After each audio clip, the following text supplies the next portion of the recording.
Shalom saudaraku yang dikasih di dalam Tuhan. Kembali lagi dalam acara Renungan Mingguan Kristen. Pada saat ini adapun judul pelajaran kita, pelajaran yang kelima dari buku tentang kematian, hampir mati dan harapan masa depan. Judulnya adalah Kebangkitan Sebelum Salib. Ternyata ada kebangkitan sebelum salib. Mari kita perhatikan beberapa kisahnya yang ada di Alkitab. Saya mau bacakan ayat intinya terdapat dalam Yohanes 11 ayat 25 dan 26. Jawab Yesus, "Akulah kebangkitan dan hidup.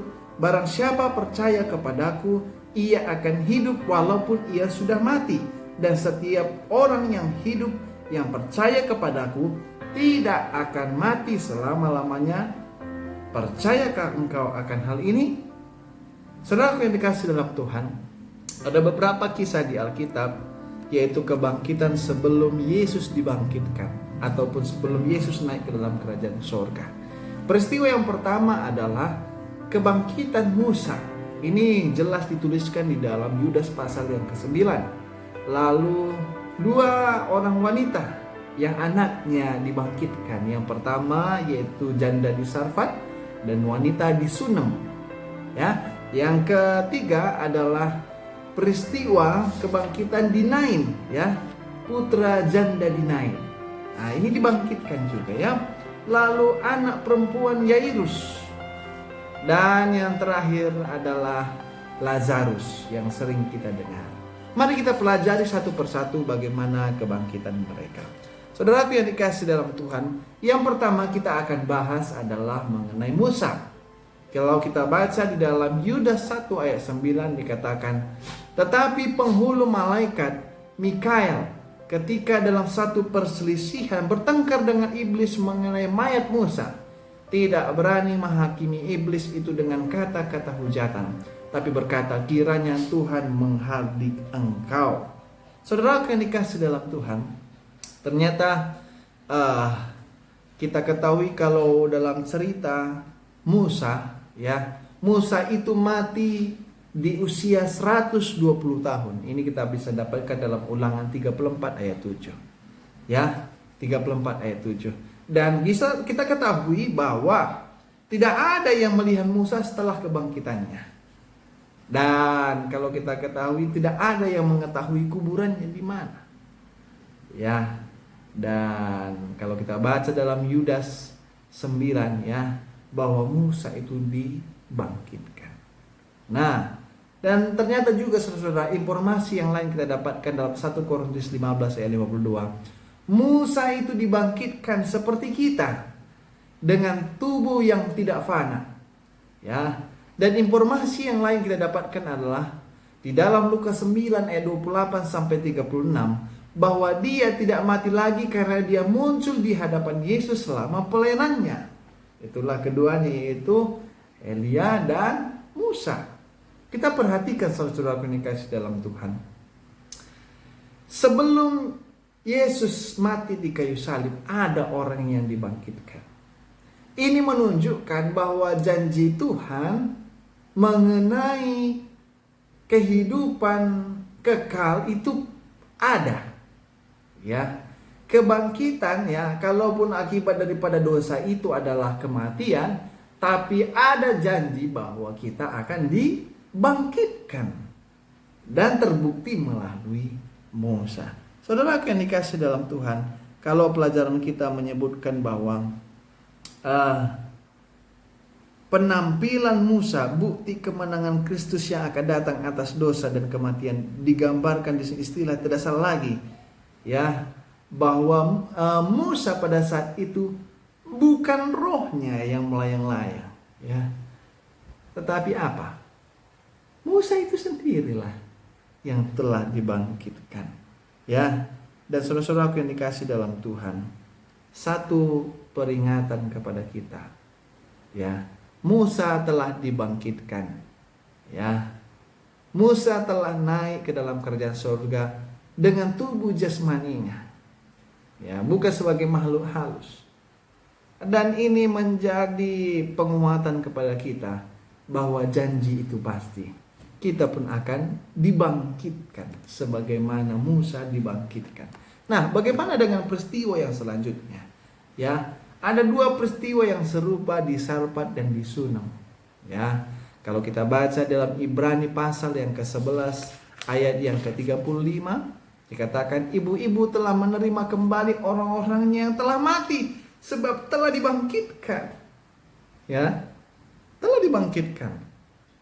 Ya, dan mari kita perhatikan kedua daripada ibu-ibu ini, yaitu yang pertama janda di Sarfat dan ibu yang ada di Sunem.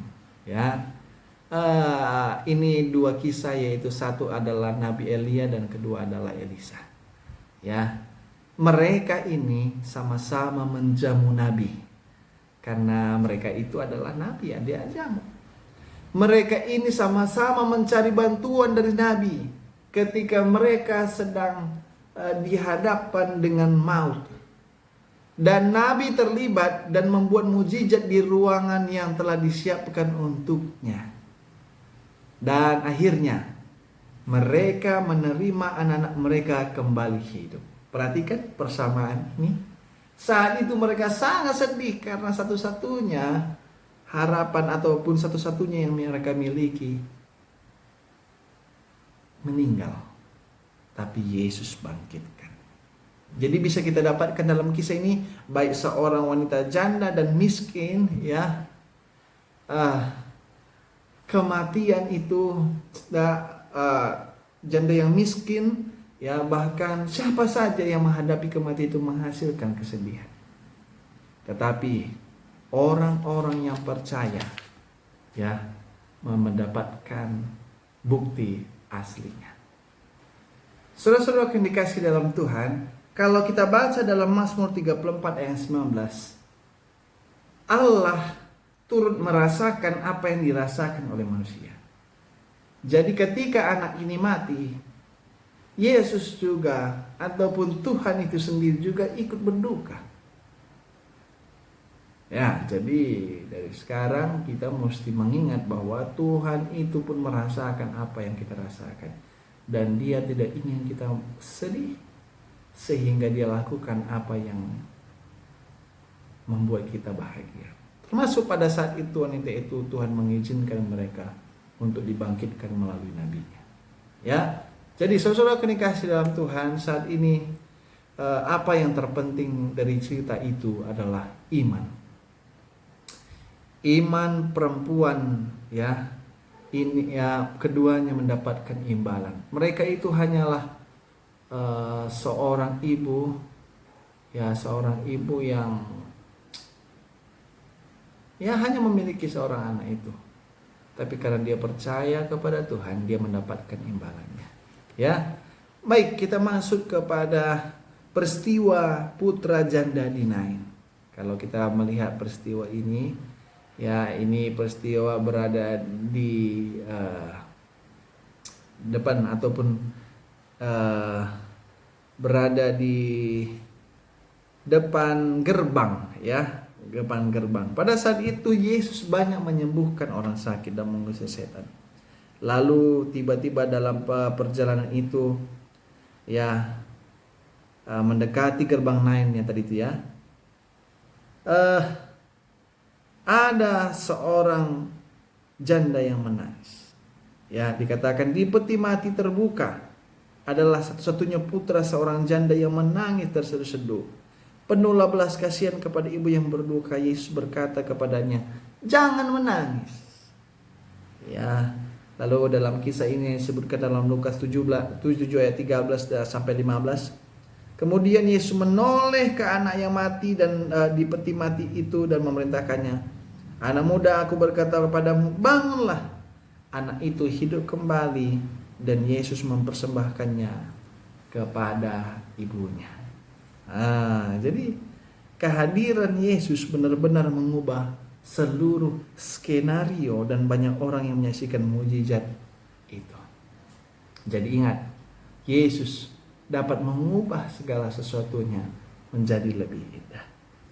Pelajaran yang bisa kita dapatkan dari kisah janda di Nain ini, bahwa Tuhan memelihara kita ketika kita tidak mampu atau merasa tidak layak untuk meminta bantuannya. Yesus melihat masalahnya dan menanganinya. Begitu kasih Yesus dalam semua pelayanannya. Jadi ingat saudaraku, jangan takut bahwa Tuhan selalu memperhatikan kita. Nah, sama dengan peristiwa perempuan Yairus, ya, anak perempuan Yairus. Ya, sama halnya Yesus juga bangkitkan. Lazarus juga Yesus bangkitkan. Ya. Dan dikatakan bahwa mereka ini sedang tidur. Dan saudara-saudara yang dikasihi dalam Tuhan, bagaimana posisi ini dikatakan sedang tidur? Ternyata mereka tidur dan hanya Yesuslah yang dapat membangunkan mereka. Ya, makanya kalaupun kita akan menghadapi yang namanya kematian, percayalah bahwa kita akan dibangunkan oleh Yesus, dihidupkan oleh Yesus sampai kita hidup untuk selamanya bersama dengan Yesus. Pastikan kita memiliki iman seperti beberapa kisah di alam Alkitab, ya. Kalau pelajaran kita pada saat ini mengingatkan kita bahwa